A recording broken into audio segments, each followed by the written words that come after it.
Well, Mr. Chairman, and to the members, what my rule would do is actually what we've been doing under the discussion of the rules of this committee.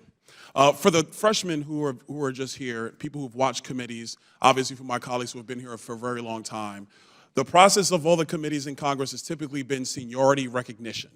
So the members typically come in by their seniority, you have your 5 minutes, you're recognized, and not all members, but a lot of our members do leave at the end of their 5 minutes. So when we have witnesses in the room, what you actually witness is a situation where there is no dialogue between the members of Congress. There is a back and forth with witnesses who are in the room, and then there is no broader discussion by the committee.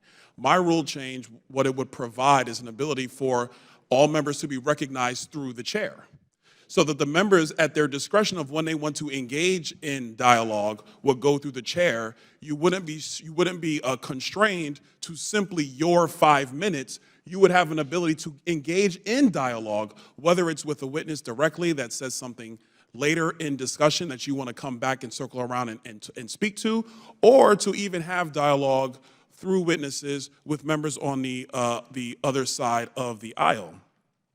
This rule change actually facilitates debate in committees, something that I've found coming as a freshman we do very little of in committees. This rule change will actually help our committees be more efficient in time, because instead of being structured in 5-minute blocks where obviously we have many staff members in the room, where the staff write our commentary to 5 minutes, it would give us the ability to actually get to the point.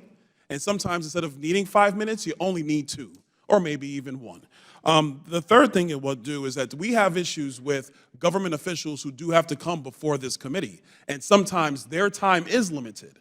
And so what this amendment will provide for is the ability for their time to be respected, and for the members of the committee, some of course who have less seniority, you freshmen, have the ability to engage with these members before they have to leave, because some of them only have 2 hours or 3 hours. So that is the structure of the amendment, Mr. Chairman. Now, I will also add that I'm aware that there are members on my side of the aisle who have concerns about this amendment, because we are in a process where we kind of structure our days and our time based upon when we come in and come out. Many of us have committees that meet at the same time, another issue for the structure of the House that I think should be changed. To my colleague on the other side from Florida, we know how that works in the state legislature, where you actually schedule your committees in blocks so members can be where they need to be. But because this is something that is new to Congress, and I think this is something that Congress does need, but also to respect the discretion of our chair, my hope is that the chairman would work with us all to try to make sure we facilitate more debate in our process, because in the Oversight Committee, we are going to be touching many topics that are going to require the debate of the members through witnesses, instead of just speechifying to the witnesses for clips and reels and all that fun stuff. So in the essence of being supportive of my chair and wanting to make sure they're working effectively and efficiently in this committee, I am going to withdraw my amendment. But I do think it's something that the members should think about, not just in this Congress, but in the evolution of Congress in the years to come. Mr. Chairman, I yield back. Gentleman yields back, and if I may respond, I'll work with you on that. I agree with what you're saying, and we'll make every accommodation possible to do exactly what you just said there. So, any other members seek recognition on amendments?